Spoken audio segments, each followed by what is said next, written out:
few of you this already. A couple years ago, I was at the gym, taking a shower and shaving my legs, and I had my leg up like this, and this little girl was in the shower room, and she opened up the curtain, getting a BA. So I finished my shower, put my towel around me, and there's this mom in there with her 3 little kids. And keep in mind, there's a family locker room, and there's an adult locker room for kids aren't supposed to be there under 12 years old.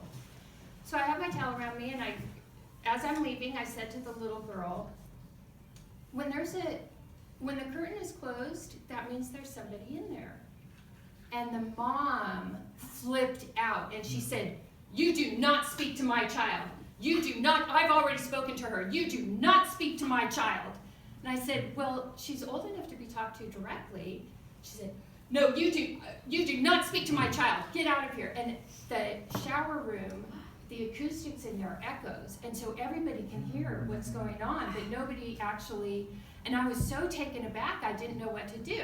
So there's no reasoning with this woman. She's screaming at me, and finally she said, "She is 5 years old." And I said, "You know what? I don't give a shit." Well, kaboom. The kids were like, and now I'm a crazy woman. She's screaming, "You're a crazy woman, you're a crazy woman." So I finally back off, and I go into the locker room, get dressed, and I have to pass this woman again on the way out.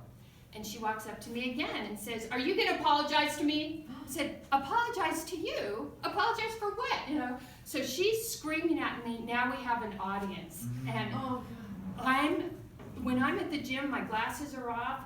Nobody's heard 2 words from me. I can't see. And so now she's screaming at me again and saying, "Everybody, she's a crazy woman. I'm going to tell the manager." I said, "You know what? I will do that for you." I'm going to walk out, and walked up to the front desk and said, "You know what? This woman is going to say something and complain about me. I will cop to saying I don't give a shit." And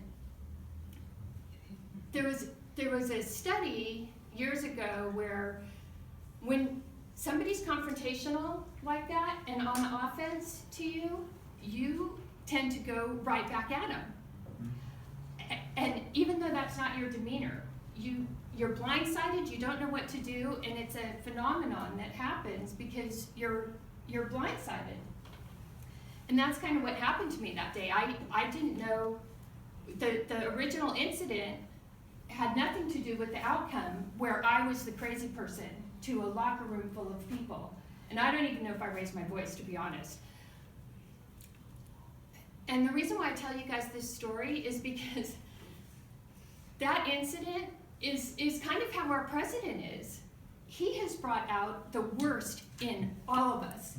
And we're all on the offense right now. It's been an interesting journey. And I don't even know if it's a journey. I don't even know if maybe we deserve this. As Americans, we have voted for this person who is on the offense, who doesn't honor First Amendment rights because he doesn't know what the First Amendment is because everybody signs non-disclosures. So he can say and do whatever he wants. His wives have prenups. They don't, he picks them from obscurity, so they are totally dependent. They have prenups and non-disclosures. So he's used to nobody saying anything to him. And that's his MO, his MO has been put the Trump name on it.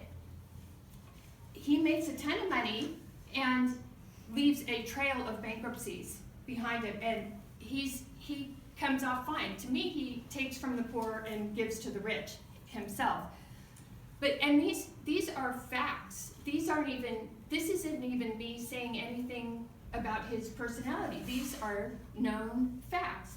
He has offended everybody. I mean, me as a woman, as a mom, as a small business owner, as a woman, as a mom of a disabled child, as a mom of, my other son has his friend here from Turkey who's Muslim, I can't think of who this man has not offended except for the KKK. Honestly, I really don't. And they must have been in this closet the whole time. I think they've been just waiting for their time this whole time. I have another little analogy for you. There was a Twilight Zone where the aliens came and they brought a book to Earth. And the name of the book was To Serve Man. And everybody's boarding the spaceship and they're gonna go, and these are friendly aliens, and somebody comes running out and says, has deciphered the book and says, "It's a cookbook." And I feel like that's what Make America Great Again is. It's a cookbook. Let's bring back the white rich man. Let's make women property. Let's make everybody slaves again. Let's make America great again. This is what I think of the inauguration. This is what I think of this man, and I have freedom of speech still. I don't know when that's going to go. I don't know if you, when we do the Pledge of Allegiance, I've dropped out of saying "with liberty and justice for all" because I think we just voted that off. And I hope I'm wrong, but you better believe I'm going to be at one of those marches this weekend. Because if you don't say anything, that's letting this bully win. And letting somebody like this take power over you who has been not responsible for anything.